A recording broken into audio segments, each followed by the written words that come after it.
ನಿಮಗೆ tea coffee ಕುಡಿಯೋ ಅಭ್ಯಾಸ ಇದೆಯಾ? ಒಂದೇ ಒಂದ್ಸತಿ ನಮ್ಮ ಸೋಲಾಕ್ ಅವರ ಆಯುರ್ಬಲ ಹೆಲ್ತಿ ಪೌಡರ್ನ ಸ್ವ್ಯಾಪ್ ಮಾಡಿ ನೋಡಿ, ಅದ್ರ ಮಜಾನೇ ಬೇರೆ.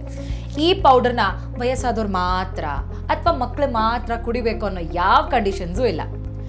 1 ವರ್ಷ ಅಂತಾನೂ ಇಲ್ಲ ರೀ, ತುಂಬ ಚಿಕ್ಕ ಮಕ್ಕಳಿಂದನೂ ಕುಡಿಬಹುದು. ಇದ್ರ ಬೆನಿಫಿಟ್ಸು ನಾನು ನಿಮ್ಗಾಗಲೇ ಹೇಳಿದ್ದೀನಲ್ಲ. ಸೊ ಈಗ ಇದನ್ನು ನಾವು ಅನ್ಬಾಕ್ಸ್ ಮಾಡೋಣ.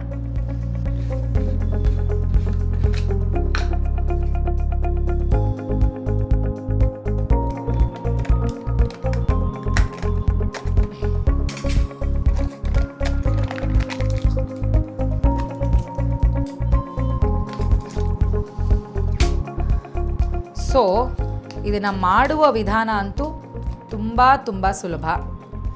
ಆ್ಯಂಡ್ ಇದರ ಲಾಭನೂ ಅಷ್ಟೇ ತುಂಬ ಜಾಸ್ತಿ ಇದೆ. ನಿಮ್ಮ ಇಮ್ಯುನಿಟಿ ಪವರ್ನ ಜಾಸ್ತಿ ಮಾಡತ್ತಿದು. ಸೊ ಇದನ್ನು ಹೇಗೆ ಮಾಡೋದು ಅಂತ ತೋರಿಸ್ತೀನಿ. 1 ಟೀ ಕಪ್ ಅಷ್ಟು ನೀರು ತಗೊಳ್ಳೋಣ. ಇದನ್ನು ಪಾತ್ರೆಗೆ ಹಾಕ್ಕೊಳ್ಳೋಣ. ಗ್ಯಾಸ್ ಆನ್ ಮಾಡ್ಕೊಳ್ಳೋಣ. ಒಂದು ಸ್ವಲ್ಪ ನೀರು ಕುದಿಯೋವರೆಗೂ ತಾಳ್ಮೆಯಿಂದ ನಾವು ಕಾಯೋಣ.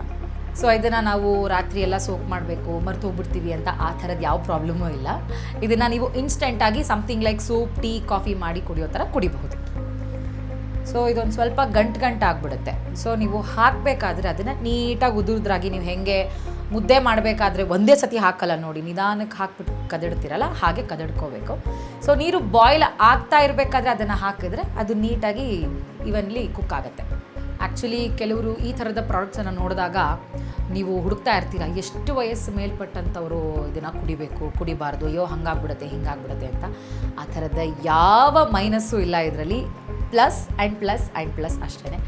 ಚಿಕ್ಕ ಮಕ್ಕಳಿಂದ ಹಿಡಿದು ಸ್ಪೋರ್ಟ್ಸಿಗೆ ಹೋಗೋರಾದರೆ, ಜಿಮ್ಮಿಗೆ ಹೋಗೋರಾದರೆ, ನಮಗೆ ಟೀ ಕಾಫಿ ಬದಲು ಬೇರೆ ಏನಾದರೂ ಕುಡಿಯೋದಿದ್ರೆ ಹೆಲ್ತಿಯಾಗಿ ಇನ್ನೂ ಚೆನ್ನಾಗಿರ್ತಿತ್ತಪ್ಪ ಅಂತ ಏನಾದರೂ ಯೋಚನೆ ಮಾಡೋದಿದ್ರೆ ಈ ಡ್ರಿಂಕ್ ನಿಮಗೆ ತುಂಬಾ ಹೆಲ್ಪ್ ಆಗುತ್ತೆ. ನೀವು ಇದನ್ನು ಯಾವಾಗ ಬೇಕಾದರೂ ಮಾಡ್ಕೊಂಡು ಕುಡಿಬೋದು. ನಾನು ಆಗಲೇ ಹೇಳಿದಾಗ ಇದನ್ನು ನಾವು ಸೋಕ್ ಮಾಡೋ ಅವಶ್ಯಕತೆಯೇ ಇಲ್ಲ. ಸೊ ಈಗ ಬಬಲ್ಸ್ ಬರ್ತಾ ಇದೆ. ಇದಕ್ಕೆ ನೀವು 1 ಸ್ಪೂನ್ ಹಾಕ್ಕೊಂಡ್ರೆ ಸಾಕು. ಆ್ಯಂಡ್ ಒಂದೇ ಸತಿ ತೊಗೊಂಡಿದ್ದ ತಕ್ಷಣ ಹಿಂಗೆ ಹಾಕಬೇಡಿ, ನಿಧಾನಕ್ಕೆ ಹಾಕಿ, ಗಂಟು ಆಗದೆ ಇರೋ ಹಾಗೆ.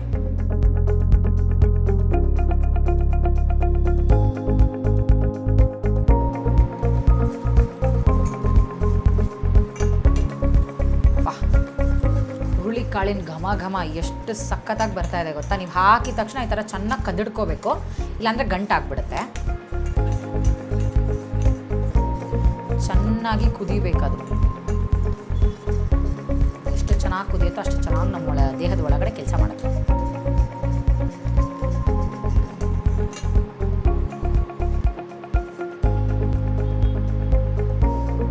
ವಾವ್,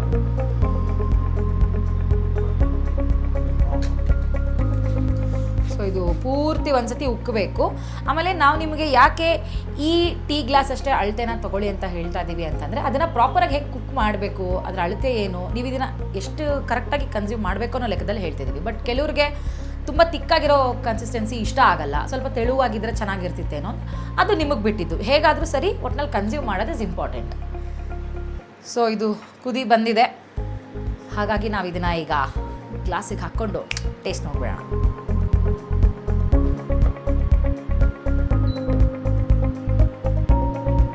ಓಕೆ, ಇದನ್ನು ಈಗ ನಾವು ಮಗ್ಗಿಗೆ ಟ್ರಾನ್ಸ್ಫರ್ ಮಾಡ್ಕೊಳ್ಳೋಣ.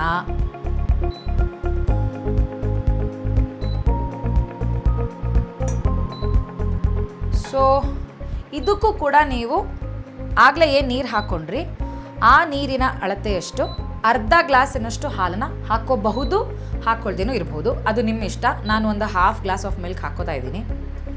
ಆಮೇಲೆ ಕುದಿಬೇಕಾದ್ರೆ ಯಾವತ್ತೂ ಹಾಲು ಹಾಕಬೇಡಿ, ಅದೊಂಥರ ಒಡೆದಂಗೆ ಆಗಿಬಿಡುತ್ತೆ. So that doesn't give you a good taste.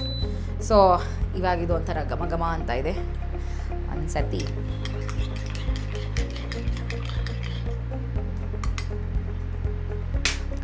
Taste ಮಾಡೋಣ ಅಲ್ವಾ. ಸೊ ಇದ್ರ ಉಪಯೋಗ ಏನೇನು ಅಂತ ಹೇಳಿದೆ ನಾನು.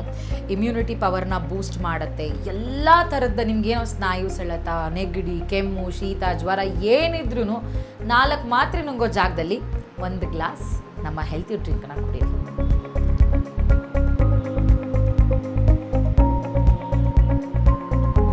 ವಾವ್, ಸೂಪರ್, ಬೆಳಗ್ಗೆ ಎದ್ದು ನೀವು ಹಾಲಿಗೆ ಏನೇನೋ ಪೌಡ್ರ್ ಹಾಕ್ಕೊಂಡು ಕುಡಿಯೋ ಬದಲು ಬೆಸ್ಟ್ ರೆಮಿಡಿ.